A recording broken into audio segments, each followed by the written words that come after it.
신약 성경 390페이지입니다. 390페이지 3장 3절 요한 1서 3장 3절 한 구절의 말씀만 같이 읽겠습니다. 주를 향하여 이 소망을 가진 자마다 그의 깨끗하심과 같이 자기를 깨끗하게 하느니라. 아멘. 같이 기도드리겠습니다. 귀한 시간을 저희들에게 오늘 허락해 주셔서 주님의 거룩하신 보혈로 한 피바다 한 몸 이룬 주님의 권속들 이곳으로 불러 모아주신 은혜에 감사를 돌려드립니다. 우리가 이렇게 함께 모여서 함께 하나님을 찬양하고 또 하나님이 주신 말씀을 우리들 심령 안에 들려드리는 것은 이 시간을 통해서 우리의 삶과 우리의 목표가 진정 하나님을 향하고 있는지 돌아보기 위한 것이고 지나간 모든 시간들이 주님 앞에 영광을 돌려드리는 삶을 살았는지 돌아보기 위한 시간인 줄로 압니다. 주님이 주시는 말씀을 통해서 지나간 시간들을 돌아보게 하시고 성령의 그 음성 가운데에서 지나간 시간들 주님 앞에 부끄러운 것들 드러내고 또 자백할 수 있도록 인도해 주셔서 그 자백을 통하여 주님의 크신 은혜와 사랑이 심령 안에 회복되어져 남겨져 있는 한 주간에 또 남겨져 있는 우리의 삶들 안에 그리스도의 은혜를 온전하게 전하는 우리의 사명을 다할 수 있도록 이 한 시간 은혜 내려주시기를 원합니다. 오늘 듣는 우리 성도님들의 심령 안에 온전한 은혜로 베풀어 주셔서 이 말씀이 하나님께서 저희들에게 주시는 말씀으로 받을 수 있도록 인도해 주시고 우리의 생각과 또 우리의 뜻과 계획들을 바꾸며 우리의 육신의 생각들을 또 육신의 삶들을 변화시킬 수 있는 귀한 말씀들이 되어져 주님 앞에 한 발 더 가까이 갈 수 있는 귀한 말씀이 되게 도와주시기를 원합니다. 한 시간 주님께 의타가 없고 우리를 사랑하시고 죄악 가운데서 구원해 주신 예수님 이름 받들어 기도드립니다. 아멘. 오랜만에 서는 것 같습니다. 지난달에 만나고 이번 달에 이제 처음으로 이렇게 또 우리 성도님들 뵙는 것 같습니다. 설교도 주일마다 자주 해야 되는데 간혹 한 번씩 하니까 감을 잃어버리는 것 같아요. 네. 오늘은 지난번에 우리가 4월 달에 이 내용을 가지고 잠깐 교제를 했었는데 그때 못다 했던 내용들을 가지고 좀 교제를 나눠보려고 합니다. 요한 1서의 주제, 요한 1서가 편지를 받는 사람들에게 꼭 하고 싶은 얘기, 그것이 무엇이라고 말씀을 드렸던가요? 우리가 군대 가 있는 아들에게 부모님이 편지를 쓸 때 부모님이 하고 싶은 얘기가 있고 먼 곳에 공부 나가 있는 자녀에게 글을 썼을 때에는 그 목적이 분명한 것처럼 그리고 그 글의 내용에서 하고자 하는 내용을 잘 알아들어야 되는데 못 알아들으면 오해가 생기는 것이죠. 마찬가지로 하나님께서 우리에게 이 말씀을 주셨는데 이 요한 1서를 우리가 왜 하나님 우리에게 주셨는지 무엇 때문에 주셨는지를 이해를 하지 못한다면 읽어도 검정 건 종이고 흰 것은 글씨고 일부러 그렇게 말씀을 드렸습니다. 잘 듣는지 안 듣는지 보려고. 그래서 검정 건 글이 되고 흰 것은 종이가 되는 것이죠. 그래서 항상 말을 잘 알아들어야죠. 그리고 말보다도 더 중요한 건 뭐죠? 우리가 부모가 거시기 해도 다 알아듣잖아요. 아이 거시기에 가서 거시기에서 거시기 좀 해라. 그래도 다 알아듣고 저기 창고에 가서 있는 삽을 가져다가 마당을 파서 뭐 꽃도 심고 여러 가지 다 하잖아요. 거시기라는 말을 갖고 다 끝낸단 말이에요. 그러니까 뭘 보는 거냐 하면 그 눈빛이나 마음을 통해서 서로 통해서 알아듣는 것이죠. 그러니까 말은 마음을 전달하는 도구입니다. 그래서 혹 그 말이 오해가 있고 잘못 표현되어진다고 할지라도 마음을 이해하면 서로의 의사 전달하는 데는 문제가 없을 것 같습니다. 그래서 글을 읽는 게 중요한 게 아니라 말을 듣는 것이 중요한 것이 아니라 성경을 읽고 그 안에서 하나님의 마음, 하나님이 무엇을 말씀하시고자 하는 그 마음을 이해를 해야 하나님하고의 마음이 교감되어지고 그리고 우리의 삶이 변할 수 있을 겁니다. 요한 1서는 지난번에 요지가 뭐라고 그랬죠? 요한 1서를 딱 요지를 하면 묶으면 뭐가 될까요? 두 글자로 바꾸면 사귐이에요. 사귐. 그 사귐이라는 말을 좀 어려운 단어로 바꾸면 교제. 남녀가 뭘 하죠? 남녀가 사귀죠. 남녀가 사귀는 걸 뭐라고 또 이야기하느냐 하면 교제한다 그러죠. 남녀가 사귈 때 어떻게 사깁니까? 처음에는 만나서 대화를 주고받고 그리고 좀 시간이 지나면 어디를 갑니까? 조금 더 진도가 점점점 나가죠. 그래서 나중에는 결국은 뭘 하게 되느냐 하면 혼인을 약속을 하게 되죠. 그리고 혼인을 약속한 다음에 신혼여행도 가고 그 다음에 첫날 밤도 치르고 근데 요즘은 땡겨서 많이들 쓰더라고요. 그죠? 젊은 사람들이 땡겨서 뭘 많이 써.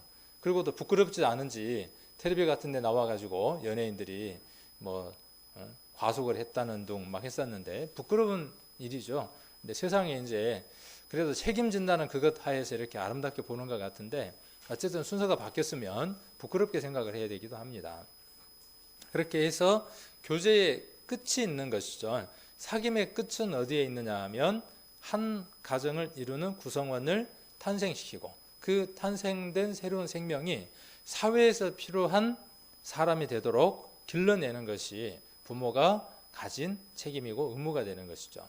그래서 사귐의 출발은 거기에 있었지만 결론은 어디까지 가느냐 하면 한 생명을 만들어서 그 생명이 인격적인 사람이 되도록 만들어내는 것이 사귐의 궁극적인 목적이죠. 요한 1서도 우리에게 무엇을 이야기하느냐 하면 누구하고의 사귐을 이야기하는 것이죠.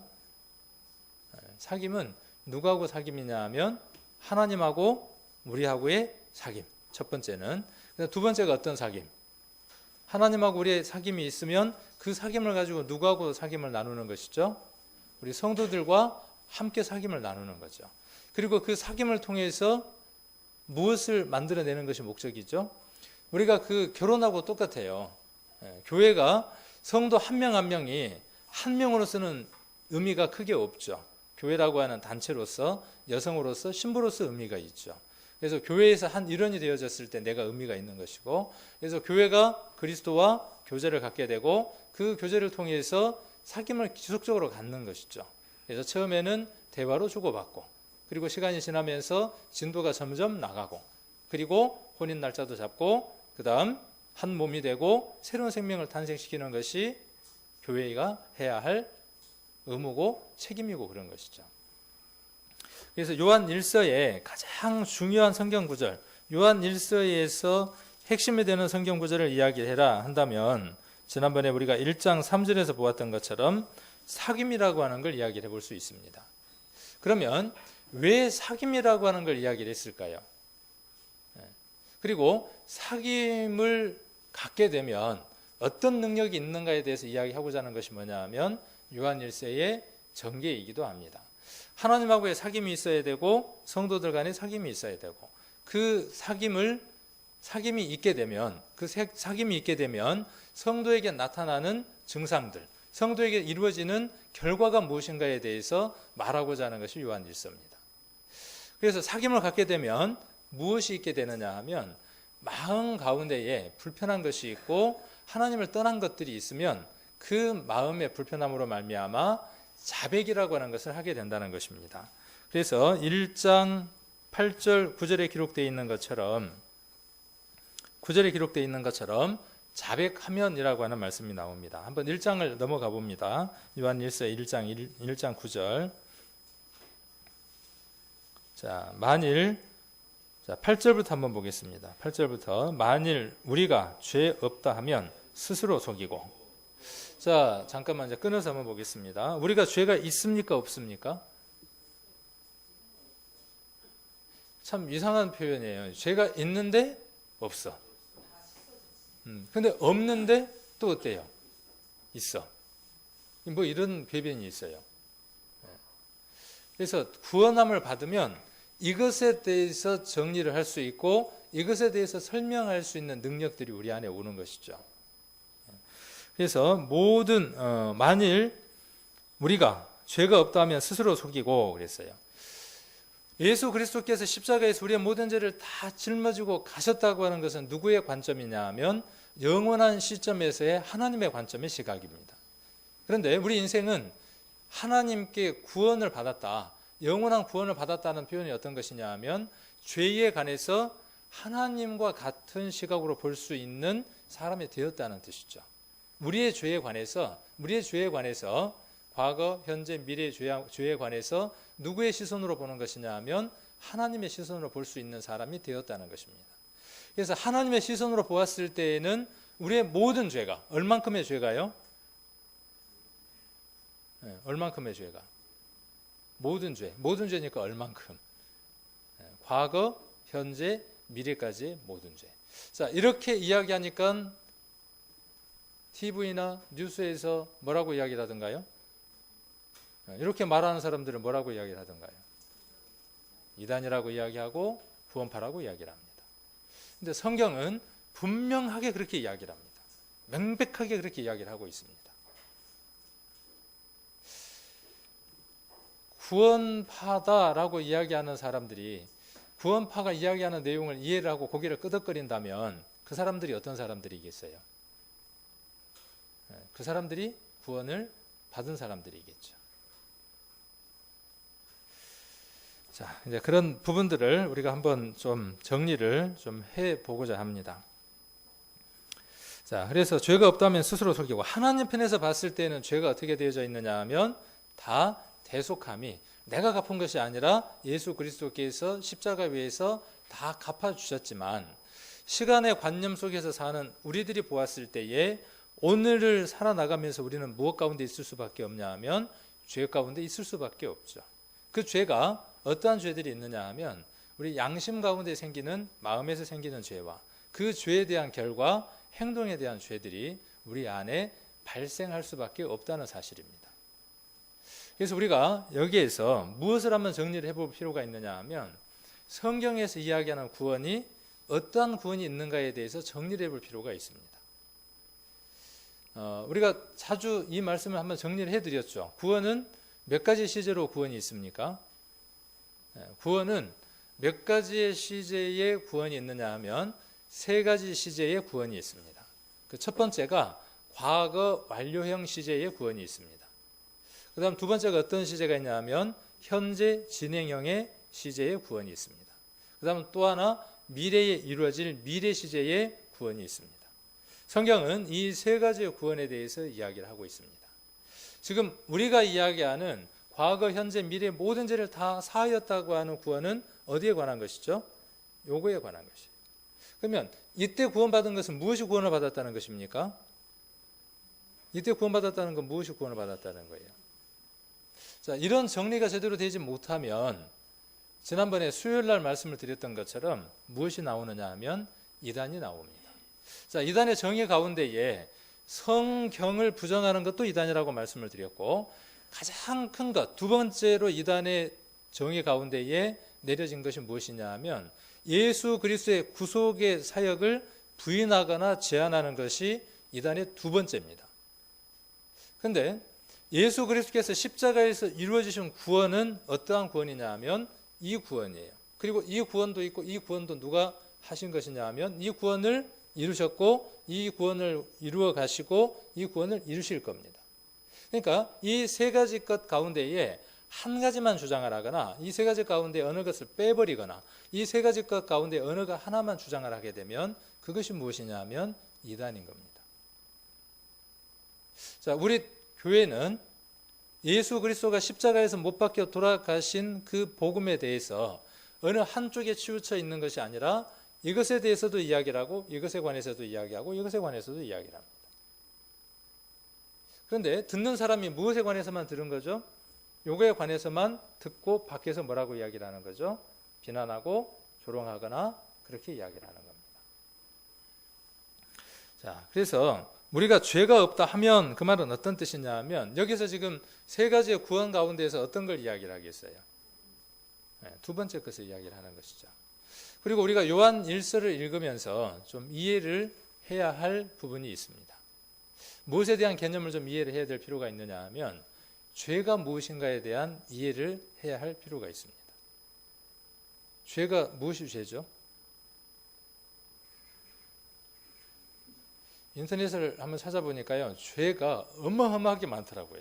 성경에서 정리되어져 있는 죄가요, 우리가 한 2-3시간 정리를 해야 할 만큼 죄에 대한 정의들이 굉장히 넓은 걸 봅니다. 근데 크게 죄는 무엇이냐 하면요, 크게 죄는 뭐냐 하면 하나님을 떠난 것이 죄예요. 전도집회 때 자주 말씀드리지만 죄는 관역을 떠난 거예요. 화살이 어디에 꽂혀야 되느냐 하면 관역에 꽂혀야 하는데, 관역을 벗어난 것이 뭐냐 하면 죄라고 원어에서 이야기를 하고 있습니다. 우리의 모든 생각과 우리의 모든 발걸음과 우리의 모든 계획이 누구에게 초점이 맡겨져 있어야 되느냐 하면 예수님에게, 하나님에게 맺혀 있어야 되는데, 그 하나님을 벗어나면 그게 뭐냐 하면 죄가 되는 것입니다. 마치 무엇과 같으냐 하면 부부가 결혼하고 사는데 아내가 다른 남편을 마음 가운데 품고 다른 남편을 만나고 다른 남편을 그리워한다면 그걸 무엇이라고 이야기를 하죠? 그것을 죄라고 이야기하는 것처럼, 한만 남편에게 모든 것을 다 한다고 할지라도, 또 자녀들에게 모든 것을 다 베풀었다고 할지라도, 와이셔츠도 잘 다려주고 밥도 맛있게 잘 해주고 온갖 것을 다 잘했다고 할지라도 그것 하나가 뭐죠? 가장 큰 죄가 되어지는 것입니다.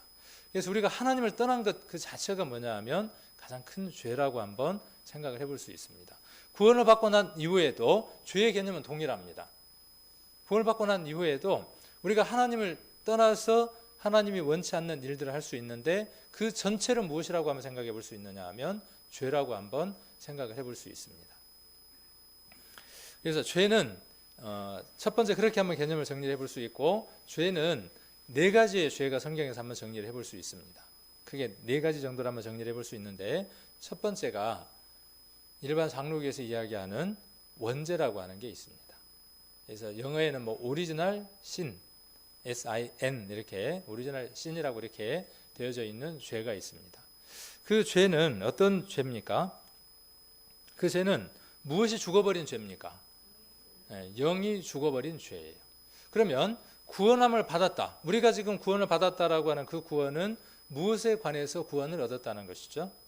죽어있는 그 영이 하나님의 자녀로 건짐을 받고 생명을 얻었다는 뜻이 우리가 구원을 받았다고 하는 그 내용을 이야기를 하는 겁니다. 여기 지금 잡으시고 요한 1서는 잡아놓으시고 조금 앞으로 넘어가서 베드로전서 1장을 한번 보겠습니다. 베드로전서 1장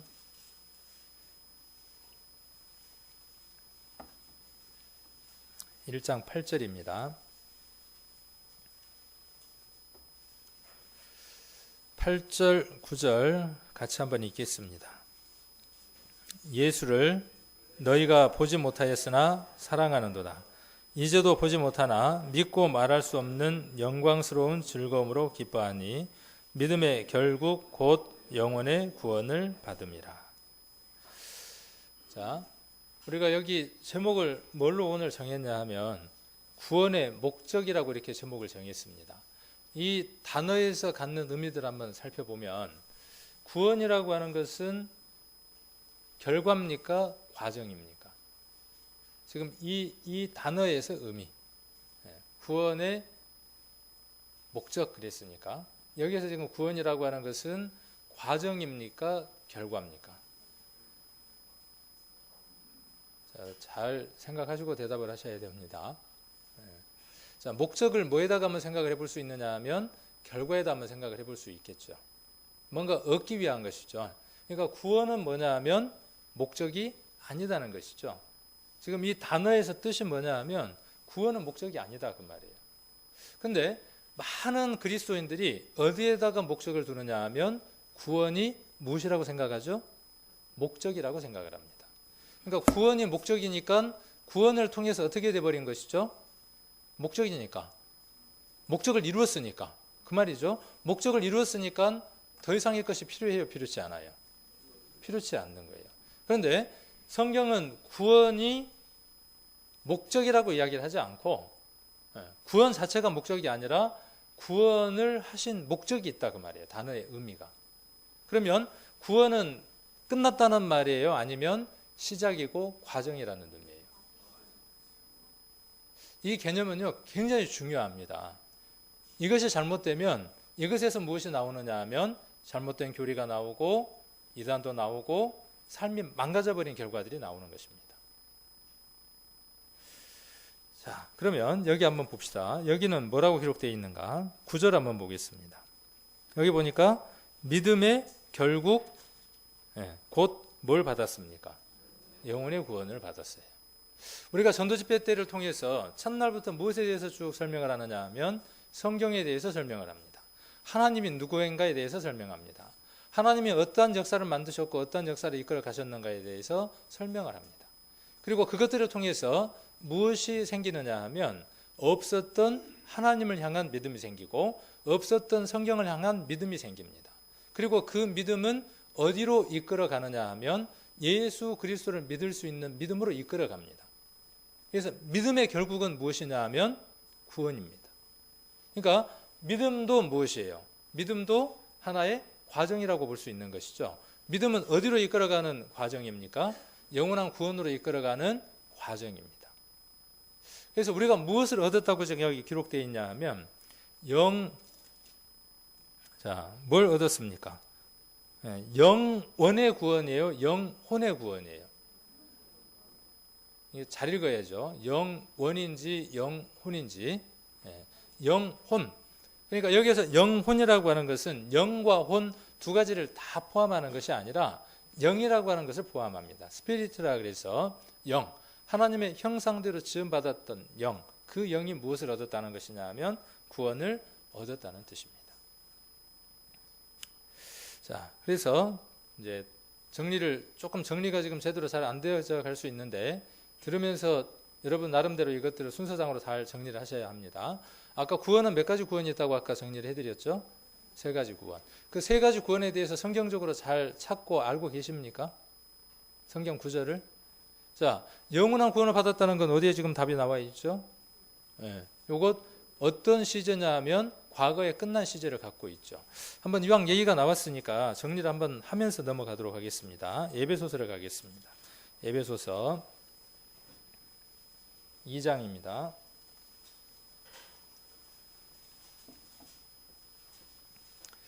자, 그러니까 무엇을 얻은 것이죠, 이미? 영혼의 구원을 이미 얻은 것이죠. 무엇을 통해서 그것을 얻었습니까? 무엇을 통해서 그걸 얻었어요? 믿음의 목적이죠. 믿음의 목적이 무엇이에요? 믿음의 목적이 무엇이냐 하면 영원한 구원이 믿음의 목적이에요. 그 다음 에베소서 2장 8절 한번 보겠습니다. 2장 8절. 너희가 그 은혜를 인하여 믿음으로 말미암아 구원을 얻었나니. 이 얻었나니라고 하는 것에 대한 시제가 무엇으로 되어 있냐 하면 과거 완료형으로 되어 있죠. 과거에 이미 끝난 사건으로 이야기를 합니다. 언제 끝난 사건이냐 하면 예수님이 십자가에 못 박혀 돌아가셨을 때에 이미 끝나버린 사건. 그 끝나버린 객관적인 사건을 내게 적용시켜서 내 것으로 받아들이는 것이 무엇이냐 하면 내 개인적인 구원이 되는 것입니다.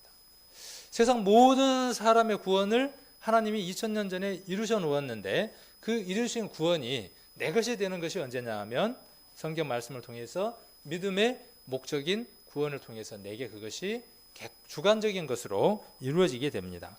그래서 얻었나니 이것이 너희에게서 난 것이 아니요 하나님의 선물이다 그랬어요.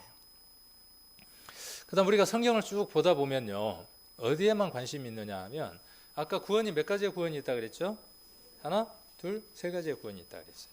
항상 우리가 영원 구원에 대한 이야기를 할 때 덤으로 따라다녀요. 항상 같이 따라다녀요. 무엇이 같이 따라다니느냐 하면 이것과 이것이 늘 같이 따라다닙니다. 그런데 사람은 어디에 관심이 있느냐 하면 자기가 듣고 싶고 자기가 알고 있는 것, 자기가 들으려고 하는 것만 귀에 들어옵니다. 그래서 지난번에 우리 김신일 집사님이 밴드에다 그런 거 올렸죠. 글을 이상하게 막 써놨는데 앞뒤가 뒤바뀌게 써놨는데도 사람들이 읽을 때 어떻게 읽더라고요? 제대로 읽더라고. 광영 생명교회라고 써져 있어야 되는데 광영 명생교회라고 써져 있는데도 우리 성도님들이 그렇게 뒤바뀐 글자를 어떻게 읽느냐 하면 광영 생명교회라고 읽더라는 거예요. 왜? 자기가 편하게 읽었던 대로 익숙해져 있는 거니까. 자기가 듣고 싶은 것만 듣는 거니까. 근데 성경은 이것이 기록되어 있음과 동시에 무엇도 있냐면 이것도 함께 있어요. 그런데 어디에만 우리가 관심이 있죠? 여기에만 관심이 있어요. 구원은 목적을 갖고 있는데 우리는 대부분 구원이 무엇이 되어져 버렸느냐 하면 구원 자체가 결과가 되어버린 거예요. 자, 뒤에 한번 읽어봅니다. 9절 한번 보겠습니다. 그런지 안 그런지 한번 확인해 보려고 합니다. 여러분들이 익히 알고 있는 성경들을 통해서 영원 구원에 대한 이야기를 하고 난 이후에 뒤에 두 가지 구원에 대해서 삶에 관한 얘기를 하고 있는지 안 하고 있는지 같이 한번 살펴보려고 합니다. 9절에 행위에서 난 것이 아니니 이는 누구든지 자랑치 못하게 하려 함이라. 10절 우리는 그의 만드신 바라 그리스도 예수 안에서 선한 일을 위하여 지으심을 받은 자니 이 일은 하나님이 전에 예비하사 우리로 그 가운데에서 행하게 하려 하심이라. 이게 뭐냐 하면 이게 요거예요. 오늘 제가 이야기하려고 하는 겁니다. 구원을 하신 목적이 무엇이냐 하면 10절이에요. 앞에 나와 있는 것이 무엇이냐 하면 구원을 얻었다고 하는 것이에요. 하나님 우리를 부르셔서 예수 그리스도의 피값을 우리가 사셨을 때에는 목적이 있다 그 말이에요. 피값적으로 사셨다 그 말이 뭐냐 하면 구원하셨다 그 말이에요. 그렇게 구원하신 데에는 무엇이 있다는 거죠? 목적이 있다는 거예요. 자, 그러면 우리에게는 그 목적이 있는데 그 목적을 알지 못하고 살면 그 목적을 이룰 수가 없겠죠. 그것에 대해서 이야기하고자 하는 것이 뭐냐 하면 요한 1서가 이야기하고자 하는 것입니다. 자, 그다음 또 한 군데 더 찾아볼까요? 네, 요거는 이제 그 끝나버린 구원에 관한 것이고, 그 다음에 빌립보서를 한번 보겠습니다. 빌립보서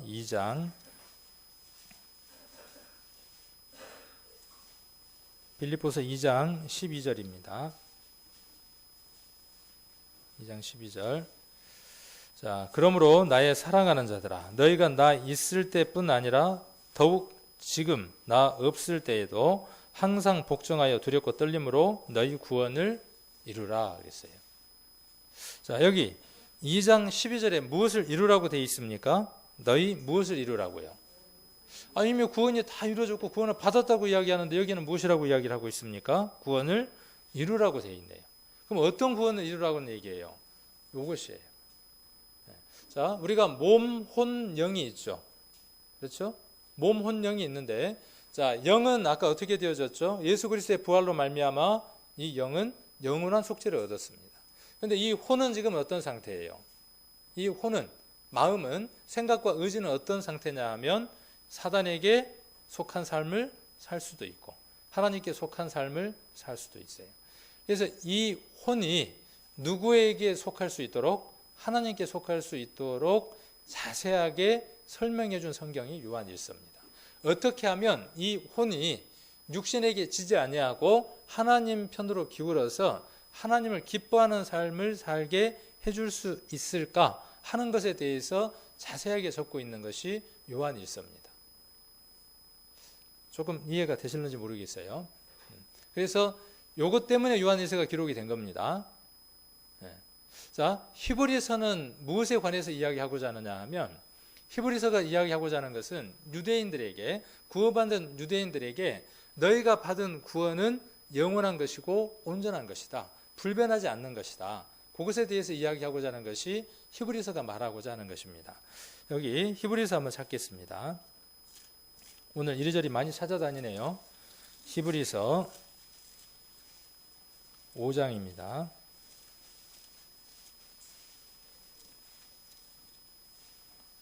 5장 8절. 5장 8절. 히브리서 5장 8절입니다. 그가 아들이시라도 받으신 고난으로 순종함을 배워서 9절. 온전하게 되었은즉 자기를 순종하는 모든 자에게 영원한 구원의 근원이 되시고 그랬어요. 그러니까 예수 그리스도는 무엇이 되었느냐 하면 영원한 구원이에요. 그래서 히브리서가 이야기하고자 하는 것이 뭐냐 하면 구약에 나와 있는 많은 제사와 예수 그리스도를 대비하면서 이야기를 합니다. 구약의 제사는 불완전한 구원이었지, 구약의 제사는 불완전한 제사였지, 그러나 예수 그리스도라고 하는 온전한 제물이 와서 영원한 속죄, 영원한 구원을 이루실 것이라는 것이 히브리서가 말하고자 하는 주된 요지입니다. 요한 1서가 말하고자 하는 요지는 어디에 있느냐 하면 그 그리스도가 우리 안에 오셨으므로 우리가 능력이 되어져서 그 그리스도의 능력을 덧입고 사는 사람은 이 육신의 죄를 범하지 않고 살 수 있는 능력이 있다라고 말하는 것입니다. 그러면 어떻게 하면 이 능력 가운데 살 수 있는가에 대해서 설명하는 거예요. 그 답이 무엇이냐 하면 아까 누구하고 사귐을 갖는 것이죠? 하나님과 예수 그리스도와 사귐을 가짐으로써. 그래서 두 번째 시제에 현재 시제의 구원이 있었던 것을 빌립보서를 통해서 한번 살펴봤고, 그 다음에 세 번째로 미래 시제의 구원이 있죠. 앞으로 이루어질 구원에 대한 내용이 기록되어 있습니다. 로마서 한번 찾아보겠습니다. 로마서 8장. 그래서 여러분들이 우리의 믿음에 대해서 누군가에게 설명을 해줄 때 나는 이 구원과 이 구원을 내가 믿고 이렇게 살아가고 있다라고 설명을 해 주실 수 있어야 할 겁니다. 로마서 8장 19절입니다. 로마서.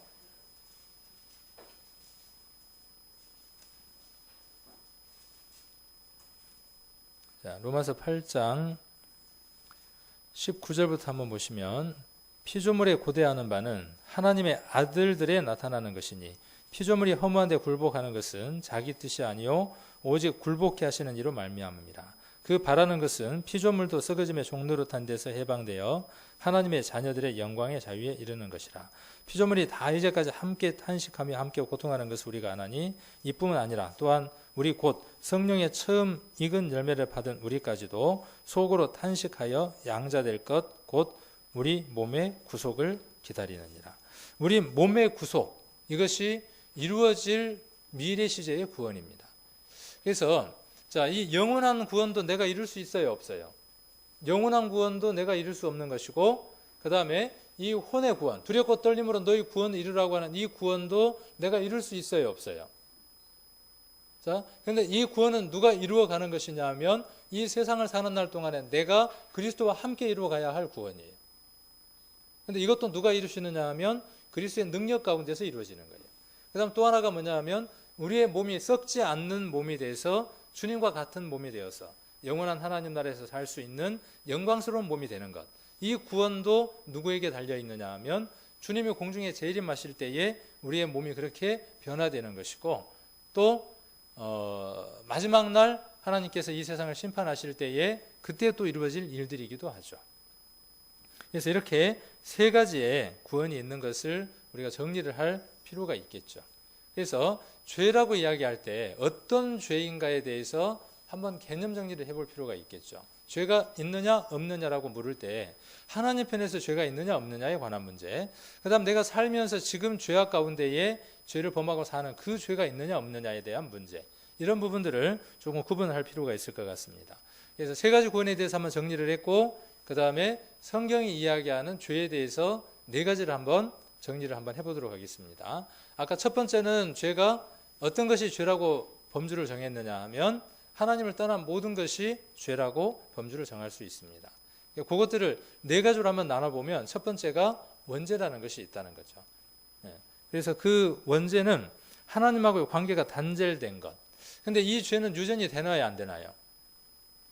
이 죄 유전이 됩니까, 안 됩니까? 이 죄는 유전이 되는 죄죠. 누구의 씨면 죄의 씨를 갖고 태어나는 것이죠.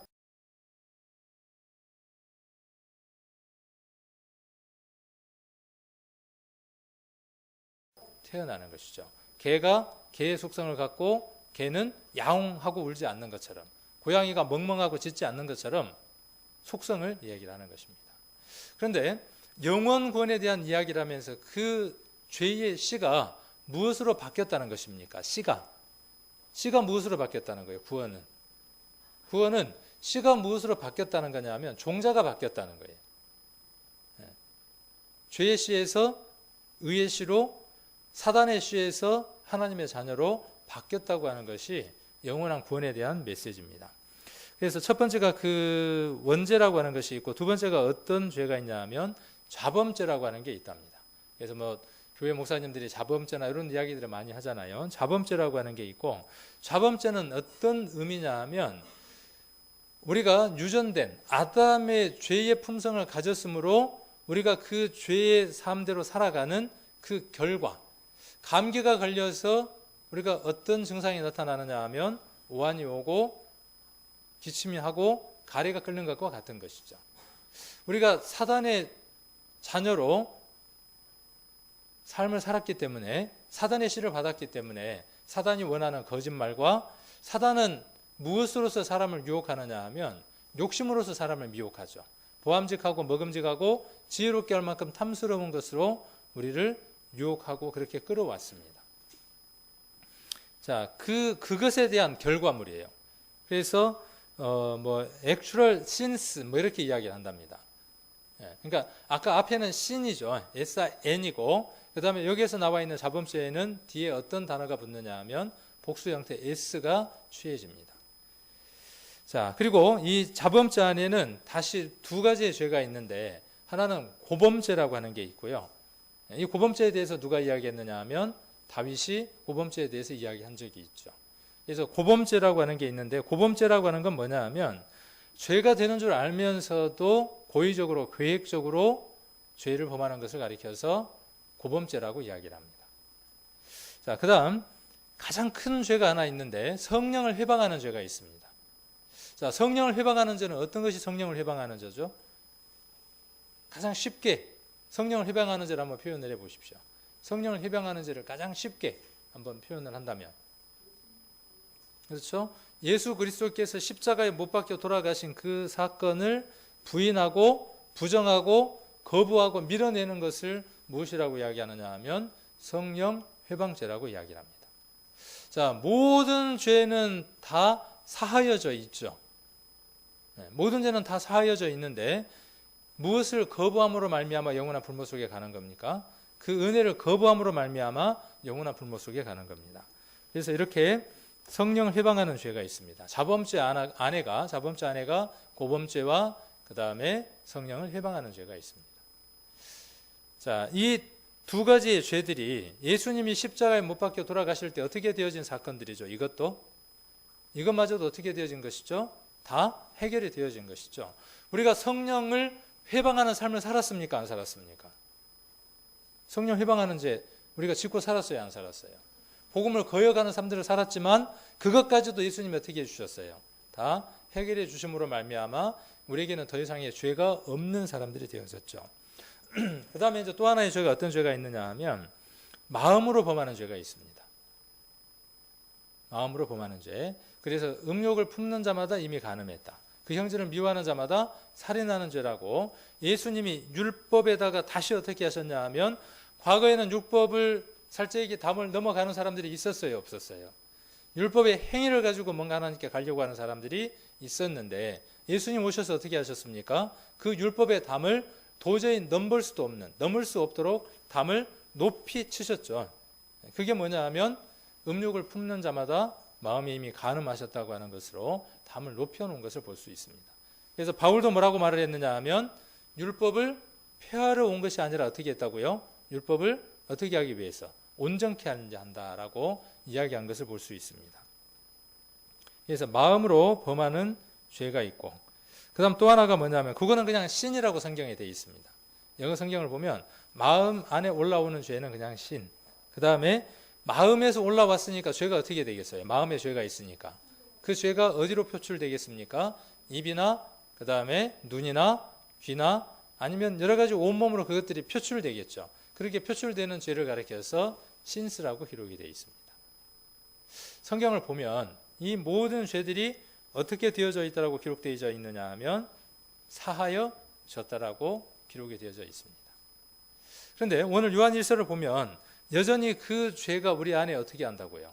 우리 안에 올라오고 있다는 사실이죠. 자, 요한 1서로 한번 다시 한번 가보겠습니다. 요한 1서 1장으로 한번 다시 한번 가보겠습니다. 자, 6절입니다. 자, 5절. 요한 1서 1장 5절. 자, 우리가 저에게서 듣고 너희에게 전하는 소식이 이것이니 곧 하나님은 빛이시라. 그에게는 어두움이 조금도 없으시니라. 만일 우리가 하나님과 사귐이 있다 하고 어두운 가운데 행하면 거짓말을 하고 진을 행치 아니함이거니와 저가 빛 가운데 계신 것 같이 우리도 빛 가운데 행하면 우리가 서로 사귐이 있고 그 아들 예수의 피가 우리를 모든 죄에서 깨끗하게 하실 것이요. 지금까지 설교를 지금 계속 들었는데 이미 구원이 다 이루어져 있다고 이야기를 하고 있는데 여기 보니까 지금 어떻게 된다고 이야기를 하고 있습니까? 7절에 깨끗게 하실 것이라고 하는 여기 시제가 뭐죠? 이거는 현재 이루어질 것들, 앞으로 이루어질 것들, 시제가 이렇게 현재 또는 미래의 것으로 시제가 이루어져 있는 것을 볼 수 있습니다. 그래서 조건부인 것처럼 이렇게 성경이 기록되어 있는 것을 볼 수 있습니다.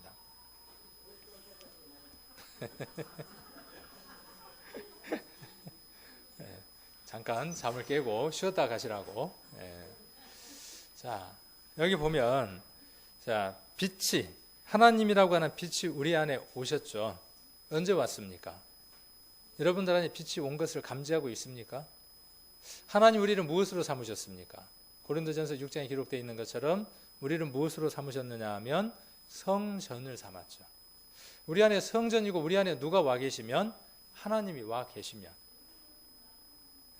우리가 영이 구원받았다, 영이 영원한 구원을 받았다 그 말의 의미는 뭐냐 하면 우리 안에 누가 와서 좌정하신다는 뜻이냐 하면 예수님께서 하나님께서 좌정해 계신다 그런 뜻입니다. 그러면 자, 지금 여기를 뭐라고 이야기하느냐 하면 교회라고 이야기를 하고 교회당이라고 이야기를 합니다. 그러면 여기에 하나님이 지금 계시는 겁니까? 자, 우리가 사도행전에 보면 하나님이 건물로 지어놓은 곳에 계시지 않는다 그랬죠. 그럼 하나님은 어디에 계시고 싶어 하는 겁니까? 하나님은 우리 속에 계시고 싶어 하는 거예요. 자, 우리 속에 하나님이 계시는데 그분은 어떤 모습이라고요? 그분은 어떤 모습으로 계시느냐 하면 빛의 모습으로 계신다 그 말이에요. 그러면 빛의 모습으로 그분이 오셨으면 우리 안에 어떤 일이 벌어져야 되겠어요? 지난번에 윤 집사님이 그런 말씀을 하시고 또 저도 창세기를 보면서 그런 설교를 간혹 할 때가 있는데 창세기 1장은 물질적인 세계가 창조된 것도 설명을 하지만 또한 무엇도 설명을 하느냐 하면 구원받은 사람 안에 이루어질 일들을 창세기 1장에 기록해 놓은 것입니다. 하나님의 신이 우리 안에 들어와서 우리의 내면의 마음 안에 수면의 위에 운행하시게 되면 가장 먼저 일어나는 일이 뭐냐 하면 나누는 일이 일어납니다. 빛과 어둠이 나눠지게 되고 그리고 그 안에 땅과 바다가 생기게 되고 그 안에 생명체들이 살 수 있는 삶이 이루어지게 됩니다. 그래서 이 안이 무엇이 되느냐 하면 푸른 초원이 되어지고 천국이 되어지는 것이 성경이 우리에게 이야기하시고자 하는 가장 핵심적인 요지들이죠. 그런데 마음이 지금 무엇을 경험하고 사느냐 하면 지옥을 경험하고 살고 누구하고 지금도 여전히 짝짝꿍하고 살아나가요? 마귀하고. 자, 마음이 마귀하고 짝짝꿍한다고 해서 한 번 얻은 이 구원, 영의 구원이 취소되어지거나 말소되어집니까? 아니에요. 말소되어지지 않는다. 두렵고 떨림으로 너희 구원을 이루라고 하는 것은 뭐예요? 이 이루어진 구원이 어디에도 이루어지기를 원하는 것이죠. 우리 안에 들어온 그 빛으로 오신 예수님, 하나님이 우리 안에 구석구석까지 비춰져서 어둠이 물러가기를 원하는 거예요. 자, 그 삶이 안 되는 사람은 무엇을 짓게 돼요? 그렇죠. 그 얘기예요. 요한 1서는. 그러면 누가 죄를 범할 수 있다는 뜻이 됩니까? 여러분과 죄가 무엇을 범할 수 있다는 뜻이 돼요?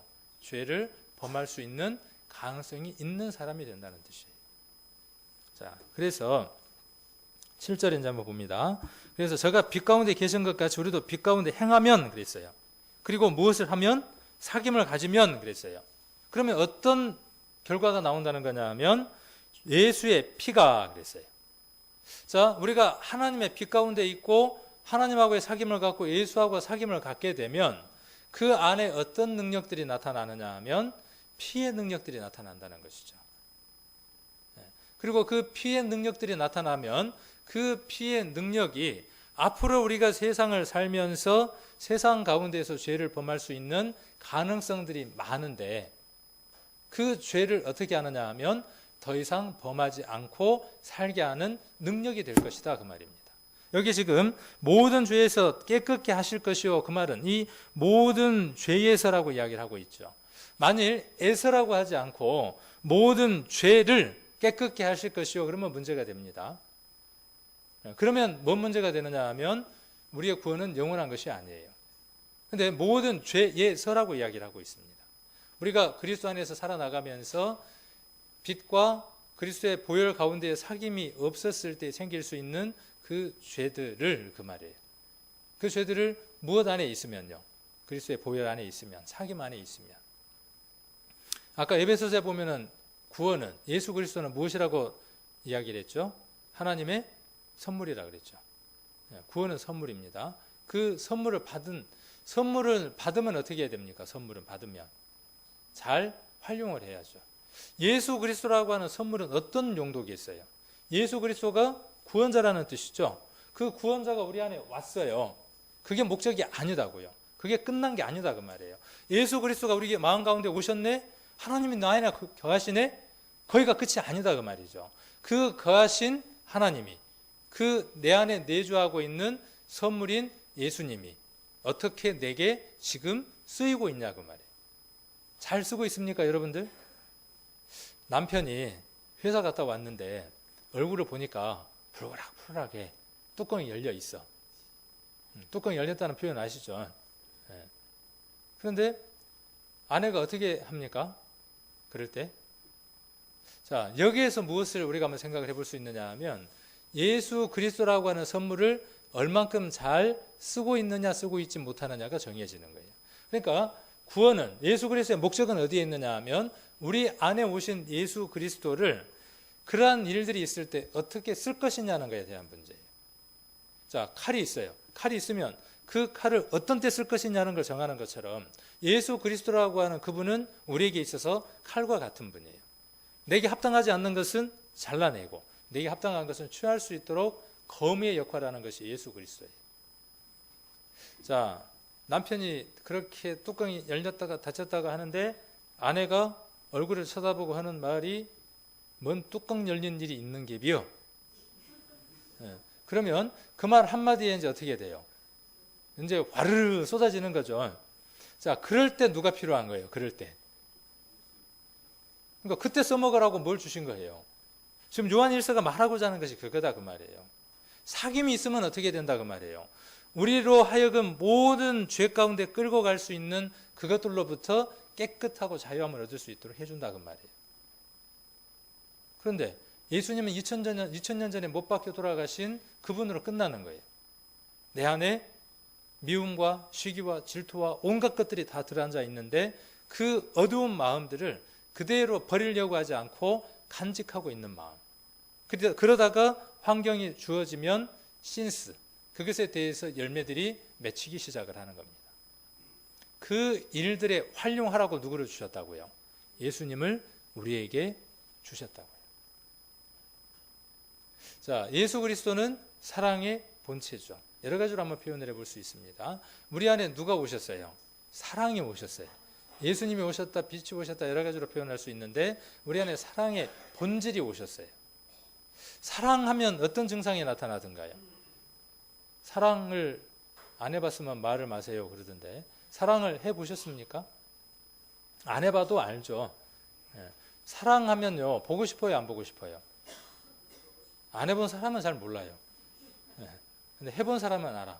그리고 안 해보더라도 간접 경험 해본 사람들은 사랑하면 어떻다는 것을 압니다. 사랑하면 만나고 싶고 만났는데 헤어지고 싶어요 안 헤어지고 싶어요? 그대로 계속 있고 싶어요. 헤어지면 또 어떻게 하고 싶어요? 다시 또 만나고 싶어요.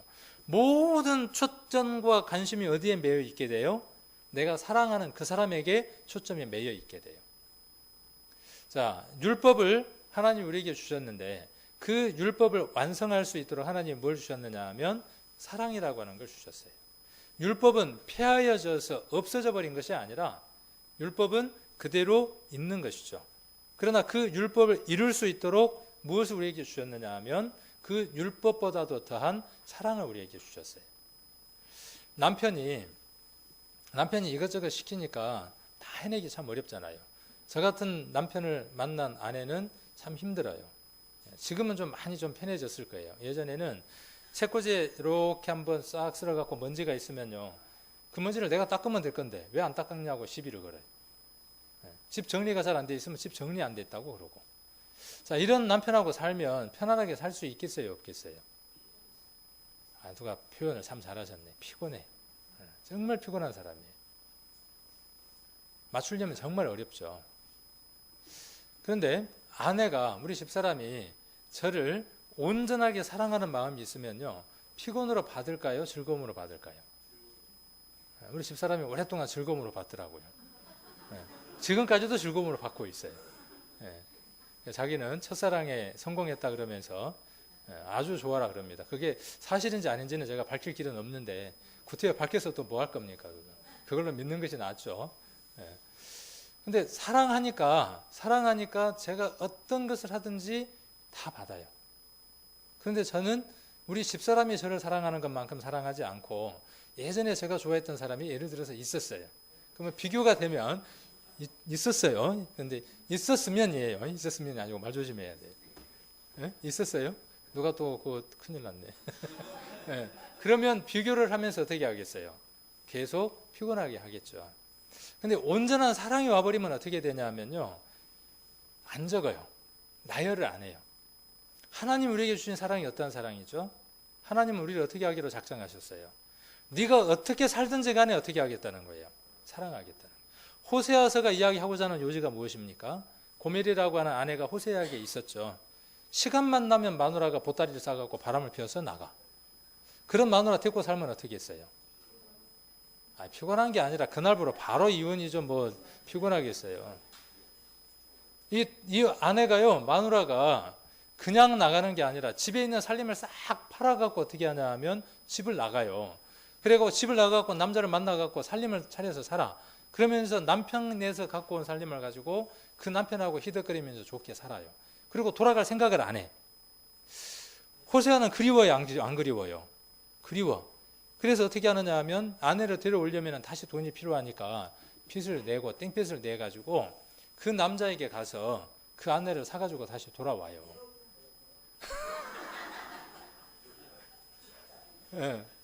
근데 데려와가지고 살면 하루 이틀쯤 있다가 또 어떻게 하냐면 또 그 짓거리를 또 해. 그래갖고 또 나가는 거예요. 그래갖고 몇 달을 또 찾을 수가 없어. 수소문하고 해서 또 찾아가고 또 데리고 들어왔어요. 또 그 짓을 또 해. 근데 그 짓을 하는 사람이 누구라고요? 호세아 성경은 누구라고 이야기를 하느냐 하면 사람이 그렇다 그 말이에요. 우리가 그렇다 그 말이에요. 근데 만일 호세아가 너 지난번에 강씨하고 대맞아 갖고 잘 처먹고 잘 살았지? 그거 기억하고 너 두 번째 나갔을 때는 박씨였지, 세 번째 나갈 때는 최씨였지, 김씨였지, 이씨였지. 만일에 다 기억한다고 해봅시다. 호세아가 누가 피곤하고 누가 괴롭겠어요? 근데 호세아가 미쳐버리는 거예요. 왜? 이 여자는 원래 음란한 여자니까 관심 없어요. 또 나갈 생각만 하는 거예요. 그런데 호세아가 어떻게 하기로 작정을 한 거예요? 호세아는 어떻게 하기로 작정한 거냐 하면 100만 번을 나간다고 할지라도 나는 너를 다시 데려오리라. 우리가 아내를 향해서 그럴 수 있을까요? 남편을 향해서? 하나님 우리에게 뭐라고 말씀하시느냐 하면 내가 너희를 향해서 그렇다는 거예요. 그 사랑이 누구 안에 들어와 있어요? 그 사랑이 우리 안에 들어와 있다고요. 자, 그 사랑을 요한 1서는 우리에게 말씀하시고자 하는 겁니다. 그래서 아까 7절에 나와 있는 것처럼 모든 죄에서 우리를 깨끗하게 할 수 있는 것은요, 그 사랑이 내게 있다는 그 마음을 간직할 때, 만일에 고멜이 만 한 번째 나갔다가 딱 들어오면서 뭘 알았냐 하면 호세가 자기를 얼마나 사랑하는지를 알았어요. 만 한 번째. 참 나쁜 여자죠. 근데 우리는 몇 번째 돌아갈까요? 우리는 2만 번이 넘었는데도 잠깐 돌아갔다가 또 나왔다가 또 돌아갔다가 나왔다가 그러는 것 같아요. 그런데 만 한 번째 진정으로 깨달았어요. 고멜이라는 여자가. 자, 그러면 그때부터 그 여인은 어떻게 살까요? 누구처럼 사느냐 하면요, 예수님 발에 향유 옥합을 붓고 머리털로 예수님의 발을 씻겼던 그 여인처럼 삽니다. 모든 기준이 누가 되겠어요? 호세아예요. 내가 그동안 저 남편의 마음을 아프게 했던 그 마음을 씻어주기 위해서 모든 초점이 누구에게 맞겠어요? 호세아에게 맞춰지는 거예요. 여러분 안에 그 사랑이 지금 있습니까? 그 남편의 사랑을 여러분 마음 가운데에 한번 깨달은 적이 있습니까? 그리고 그 사랑이 지금도 내 안에 있습니까? 그렇다면 오늘 내 안에 다시 세상으로 떠나려고 하는 그 힘이 내 마음 안에 존재할 때 여러분들은 어떻게 하시겠습니까? 또 반복하시겠습니까? 자, 그 말씀을 이야기하는 거예요. 8절에 만일 우리가 죄 없다 하면 스스로 속이고 또 진리가 우리 속에 있지 아니할 것이요. 만일 우리가 우리 죄를 어떻게 하면요? 자백하면. 그래요. 나는요, 수만 번 당신 품을 떠날 수밖에 없는 사람이에요. 그러나 당신이 나를 기다리겠다고 말씀하셨고 모든 것을 다 잊고 도말하셨다고 말씀하셨으니 나는 그것에 의지해서 내가 당신 앞에 담대함으로 나아갑니다 라는 그 자백이죠. 우리에게 죄가 드러날 때마다, 우리가 죄가 느껴지고 죄가 감지되고 죄를 지을 때마다 우리에게서 누구의 사랑이 확인되어지면요, 그 그리스도의 사랑이 확인되어지면 우리 입에서 나오는 말은 뭐냐 하면 그래요, 나는 그럴 수밖에 없는 사람이에요. 그러나 당신의 사랑이 내게 있으므로 내가 당신에게 다시 갑니다라는 그 고백을 할 수 있을 겁니다. 그리고 여기 말씀에 기록되어 있는 것처럼 저는 미쁘시고 우러우사 우리 죄를 사하시며 그랬어요. 이미 사하여 놓으신 것을 우리가 확인할 수 있게 되겠죠. 그리고 모든 불의에서 우리를 어떻게 합니까? 깨끗하게 합니다. 저 뒤로 넘겨서 10절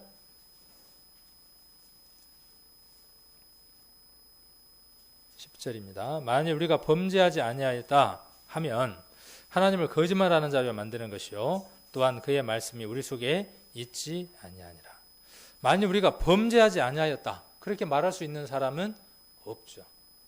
그럴 때 우리 안에 무엇이 들어오냐 하면 예수 그리스도의 사랑이 들어와서 그 모든 죄악들로 하여금 떠날 수 있는 힘을 우리에게 갖게 합니다.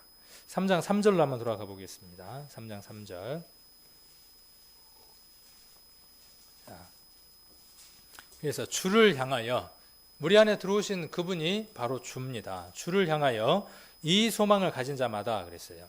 이 소망은 어떤 것일까요? 고린도전서 13장에 믿음, 소망, 사랑 나오죠. 그 중에 제일이 뭐라고 이야기를 했습니까? 사랑이라 그랬어요. 왜 그 중에 제일이 사랑일까요? 자, 믿음은 어디로까지 인도해주는 과정 역할을 하느냐 하면 영원한 구원까지 이르게 하고 그것을 유지시키고 그것을 지킬 수 있도록 하는 것이 뭐냐 하면 믿음이 하는 일입니다. 여기 나온 소망이 하는 일은 뭐죠? 소망은 이 세상에 없는 것이지만, 보이지 않는 것이지만 영원한 하나님 나라에 있는 것을 바라보고 사는 것이 소망이죠. 자, 우리가 하나님 나라에 가버리게 되면 믿음, 소망은 필요 있어요, 없어요? 하나님 앞에 서게 되면 믿음도 이제 필요 없습니다. 흔들리는 믿음이 아니라 온전한 믿음이 되고 소망도 바라볼 것이 아니라 이제 내 것이 되어져 있는 겁니다. 그러나 사랑은 어떻습니까?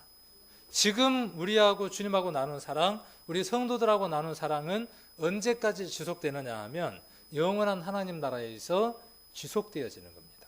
그래서 믿음, 소망, 사랑, 그 중에 제일이 무엇이냐 하면 사랑이라고 고린도전서에 기록이 되어 있는 겁니다. 자, 그래서 3장 3절에 보시면 이 소망을 가진 자, 이 소망은 어떤 소망이겠어요? 여러분들이 가진 소망은 무엇입니까? 여러분들이 가진 소망. 아들이 대학 갔으면 좋겠습니까? 근사한 회사에 취직했으면 좋겠습니까? 우리에게는 분명한 소망이 있죠. 그 소망이 앞에 기록이 되어 있죠. 1절부터 2절까지가 우리의 소망입니다. 아까 로마서 8장에 읽었던 것처럼 우리가 하나님과 예수님과 같은 몸이 되어서 그의 부활에 참여하는 그 소망이 우리의 소망입니다. 그래서 이 소망을 가진 자마다 그의 깨끗하심과 같이 자기를 깨끗하게 합니다. 자, 이게 구원의 목적 가운데에 가장 소중한 것입니다. 하나님 우리를 구원하신 목적은 어디에 있느냐 하면 영혼이 깨끗해진 것처럼 우리의 혼이 깨끗함을 입고 그 혼이 깨끗함을 입은 것처럼 우리의 몸도 세상에서 깨끗한 삶을 살기를 원하는 겁니다. 레위기에 기록되어 있는 것처럼 내가 거룩하니 너희도 어떻게 하라는 거죠? 거룩하라는 거예요.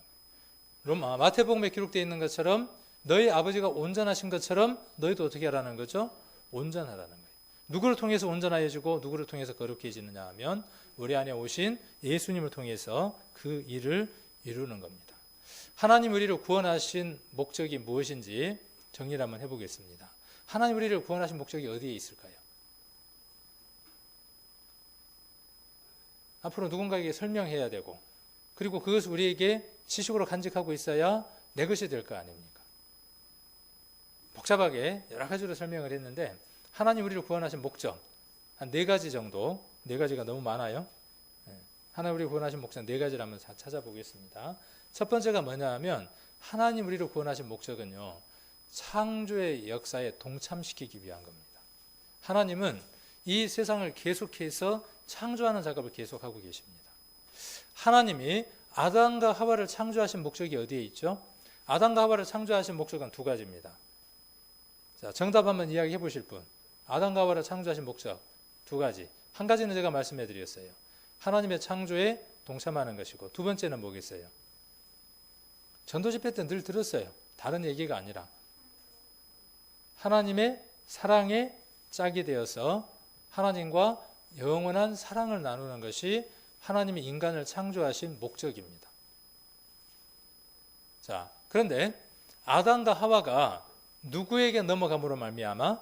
사단에게 넘어감으로 말미암아 죄를 범하게 되고, 죄로 말미암아 심판이 있게 되고, 죄로 말미암아 죽음이 오게 되고, 죽음으로 말미암아 심판이 오게 됐죠. 그것을 구원하실 필요가 있었죠. 그래서 누구를 보내신 것이죠? 구원자 예수 그리스도를 보내신 거예요. 자, 그러면 하나님의 구원의 목적은 어디에 있느냐 하면 아담과 하와를 창조해서 아담으로 하여금 창조에 동참케 하고 하나님의 사랑이 짝이 되어서 영원한 사랑을 나누는 것을 인간을 만드신 목적이에요. 그 목적이 무엇 때문에 깨졌죠? 사단의 죄 때문에 깨졌어요. 그래서 우리를 구원하신 목적은 어디에 있느냐 하면 하나님의 창조에 우리가 동참하는 것입니다.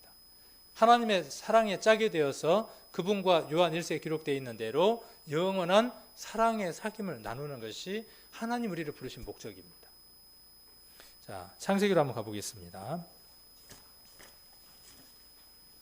창세기 1장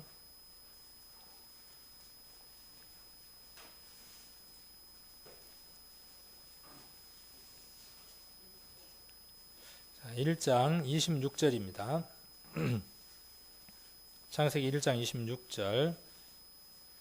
자, 하나님이 가라사대 우리의 형상을 따라 우리의 모양대로 우리가 사람을 만들고 그로 바다의 고기와 공중의 새와 육축과 온 땅과 땅에 기는 모든 것을 다스리게 하자 하시고, 하나님이 모든 것을 창조하시고 사람을 창조하신 목적을 이야기하는 겁니다. 모든 사람을 창조하신 목적이 어디에 있느냐 하면 하나님이 창조해 놓으신 모든 것들을 다스리고 지키게 하기 위해서 누구를 만드셨느냐 하면 사람을 만드셨습니다.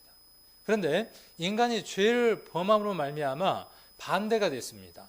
사람이 모든 것을 다스리고 지키고 살아야 할 텐데 이제 거꾸로 어떻게 되져 버렸어요? 사단이 세상 모든 것들을 가지고 우리를 다스리고 지키고 하는 삶을 지금까지 살아왔습니다. 구원은 그것을 회복하는 겁니다. 하나님이 창조해 놓으신 모든 것들을 우리가 다스리고 지키는 삶을 사는 겁니다. 자, 또 2장 한번 보겠습니다. 28절에도 보시면은 다스리라고 하셨고 2장 15절입니다. 15절. 여호와 하나님이 그 사람을 이끌어 에덴 동산에 두사 그것을 다스리며 지키게 하시고 그랬습니다. 하나님이 모든 것을 다스리고 지키도록 하셨는데 그것을 깨버린 것이 누구냐 하면 사단이 깼고 사단의 편이 되면서 사단의 것이 되면서 이것이 깨어졌습니다. 구원은 이것을 회복시키는 겁니다. 자, 하나님이 아담을 만드시고 그 아담에게 그것을 다스리고 지키는 일을 하게 하고 또 어떤 일을 했느냐 하면 19절을 한번 보겠습니다. 19절. 여호와 하나님이 흙으로 각종 들짐승과 각종 공중의 각종 새를 지으시고 아담이 어떻게 이름을 짓나 보시려고 그것들을 그에게 이끌어 이르시니 아담이 각 생물을 일컫는 바 곧 이름이라 그랬습니다. 하나님은 모든 것을 다 창조해 놓으시고 그 창조물에다가 이름을 붙이는 것을 누구에게 맡겼느냐 하면 아담에게 맡겼습니다. 근데 아담에게만 맡겼을까요? 하와에게도 맡겼을까요? 아담에게만 맡겼다. 1번. 아담과 하와에게 같이 맡겼다. 2번. 3번 나는 모르겠다. 왜 그러는가 한번 봅시다. 18절 한번 보겠습니다. 여호와 하나님이 가라사대 사람의 독처하는 것이 왜 독처하는 것이 좋지 못하냐 그 말이에요. 사람들은 오해합니다. 호렙이 혼자 살면 이가 서말이고 호렙의 냄새가 나서 여자를 주어가지고 같이 살게 했다. 이렇게 오해를 하거든요. 남자나 여자나 독처하는 것이 좋지 못하다라는 말의 하나님의 의미는 무엇이냐 하면 독처함으로 무엇을 할 수 없느냐 하면 하나님이 다스리고 지키게 하고 하나님이 주신 모든 일들에 하나님의 일을 할 수 있도록 이름표를 붙이는 그 일을 하는 데에 아내를 동참하도록 만드셨어요. 그러니까 남편이 하는 그 일, 하나님의 일을 하는 그 일을 돕게 하기 위해서 누구를 줬느냐 하면 여자를 주었어요. 그런데 여자를 주었는데 아담은 어떻게 생각했습니까? 오해했어요. 어떻게 오해했습니까? 내 것이라고 오해했어요. 자, 그게 지금도 그대로 유전되어 있어요. 그래서 남편은 여자를 무엇으로 생각하느냐 하면 소유물로 생각을 해요. 그래서 내가 원하는 데 끌고 가고 싶어라 그래요. 그러면 여자는 순종하고 잘 따라갈까요? 자, 뒤에 보면 어떤 말씀이 나오느냐 하면 자, 3장 16절 한번 봐보십시오. 3장 16절. 3장 16절 후반절에 보시면 너는 남편을 사모하고 그랬어요. 이 사모하라는 말은 어떤 뜻이냐 하면 내가 당신을 정말 존경합니다. 당신뿐입니다. 당신이 날 먹여 살립니다. 그런 의미가 아니라 이 사모라는 말은 무슨 뜻이냐 하면 남자가 여자를 누르려고 하는 그 지위, 그것을 사모할 것이다. 그런 뜻입니다. 남자가 여자를 어떻게 하려고 합니까? 너는 내 것이라고 누르려고 하고 가지려고 하니까 여자는 어떤 마음을 갖게 된다는 거예요? 나도 너를 소유하고 나도 네게 하고 싶은 말을 좀 해보자 하는 삶을 살게 될 것이다 그 말이에요. 이게 언제부터예요? 에덴 동산 때부터 시작해서 언제까지? 지금까지.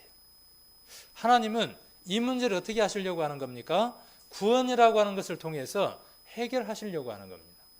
구원이라고 하는 것을 통해서 회복하시고 싶어 하는 겁니다.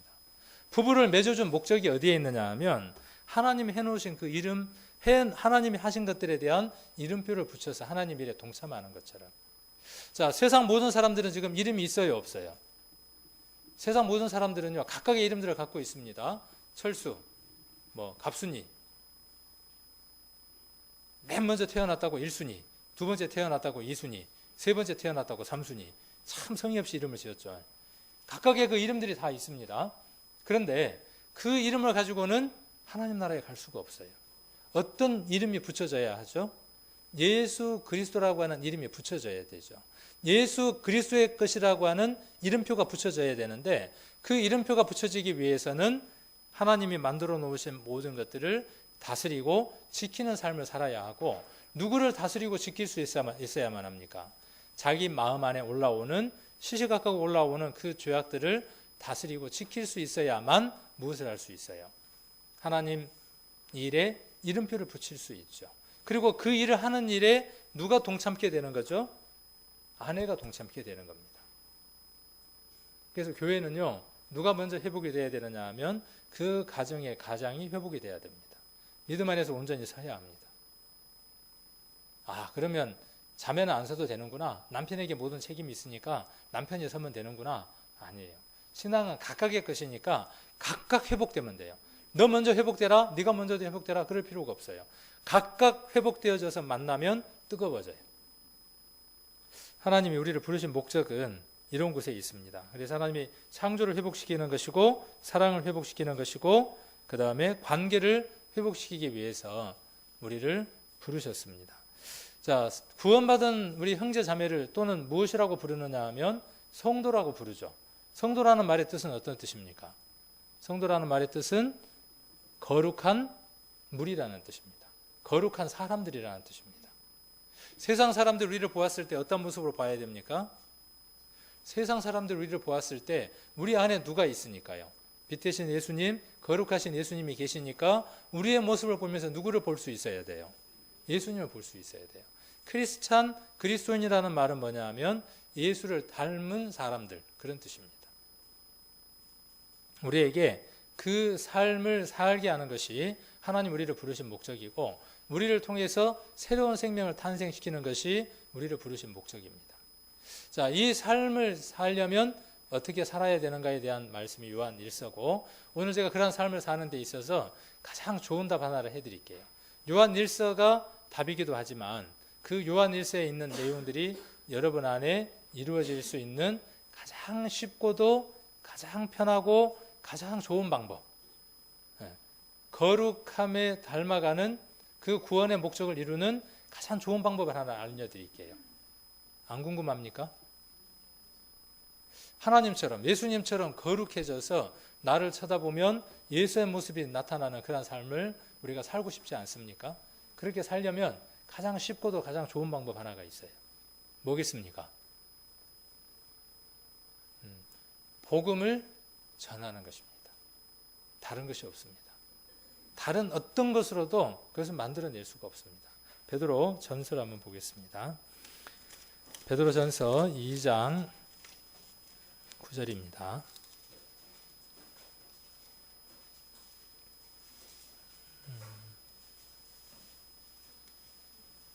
베드로 전서 2장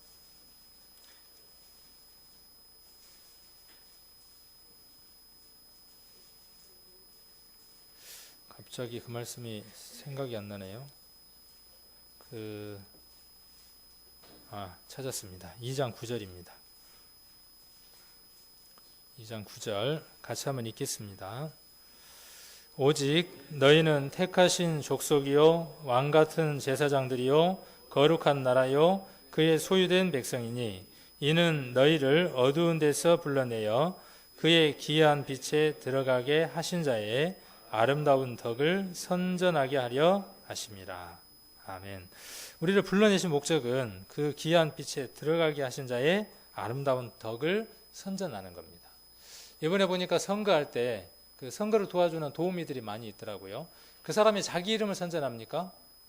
아니면 후보의 이름을 선전합니까? 우리가 할 일이 뭐냐 하면 후보의 이름을 선전하는 사람입니다. 예수 그리스도를 우리 입으로 증거하기 시작하면요, 그때부터 무엇이 시작되어지느냐 하면 빛 가운데로 들어가는 삶이 시작됩니다. 여러분들이 가정에서, 여러분들이 직장에서, 학교에서 예수가 우리의 구원자라고 말하기 시작하면 그들이 우리를 지목하고 바라보기 시작할 겁니다. 그리고 여러분들은 그것에 대한 책임을 지게 될 것이고 말이나 행동이나 돌아보는 삶을 살 겁니다. 술을 마시면서 예수님을 이야기하고 담배를 피면서 예수님을 얘기할 수 있겠습니까? 직장에서 자기 이익을 찾는 사람이 예수님을 말할 수 있겠습니까? 복음 안 전해집니다. 여러분들이 오랫동안 직장에서 복음을 전했는데도 불구하고 지금까지 복음이 전해지지 않았다. 그러면 돌아봐야 합니다. 뭘 돌아봐야 할까요?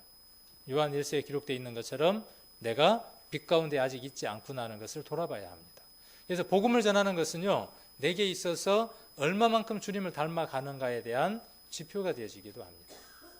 복음을 전해보시면 여러분의 삶이 얼마만큼 주님을 닮은 삶을 사는가 하는 것을 발견할 수 있는 계기가 될 것이고 주님 앞으로 더 가까이 가게 하는 귀한 능력이 될 겁니다.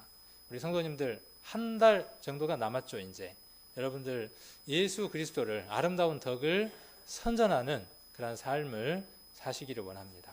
그리고 여러분 심령 안에 예수 그리스도가 선물로 받은 그 그리스도가 여러분 안에 차고 넘쳐서 세상 것으로는 만족할 수 없는, 하나님의 것으로 만족하는, 정말 여러분의 얼굴들이 예수님처럼 그렇게 환한 얼굴이 되어져서 살아가는 귀한 큰 복을 받는 우리 성도님들 되시기를 원합니다. 기도 드리겠습니다. 귀한 시간을 허락해 주심을 감사를 드립니다. 예수님께서 우리를 위해서 십자가에서 피 흘려 주시고 모진 고난을 받으신 것은 우리의 영혼의 구원을 이루어 주기 위해서 그 귀한 사실을 이루어 주신 줄로 압니다. 또한 우리가 구원을 받고 영원한 생명을 얻은 것은 그 생명을 얻은 것에서 끝나는 것이 아니라 그 생명을 소유한 자의 삶에 합당한 삶, 하나님이 거룩하니 너희도 거룩하라고 말씀하신 그 명령에 우리의 삶들이 따라가는 삶들을 살게 하기 위해서 우리를 구원하시고 또한 부르신 줄로 압니다. 아담이 허물어버렸던 그 창조를 회복하고 아담이 허물어버렸던 하나님하고의 관계가 회복되는 것이 우리를 구원하신 목적인 줄로 압니다. 우리가 구원받은 것은 우리와 같은 새로운 생명들을 주님하고의 관계, 주님하고의 깊은 사귐과 주님하고의 뜨거운 사랑을 통해서 한 몸이 되어지고 또한 한 능력을 받아서 우리의 삶들을 통해 예수 그리스도를 닮은 새로운 생명들을 탄생시키는 것이 하나님이 우리를 부르신 목적인 줄로 압니다.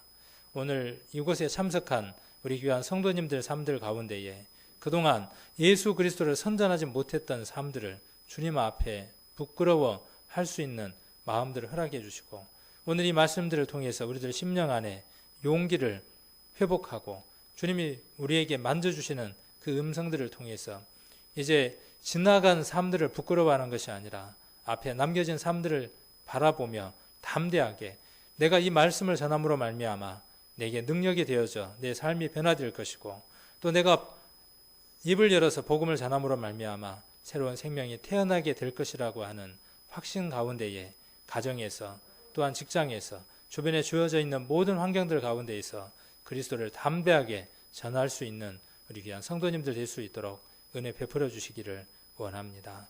귀한 시간 저희들에게 허락해 주심을 감사를 드리며 우리를 죄악 가운데에서 구원해 주신 예수님 이름 받들어 기도드립니다. 아멘.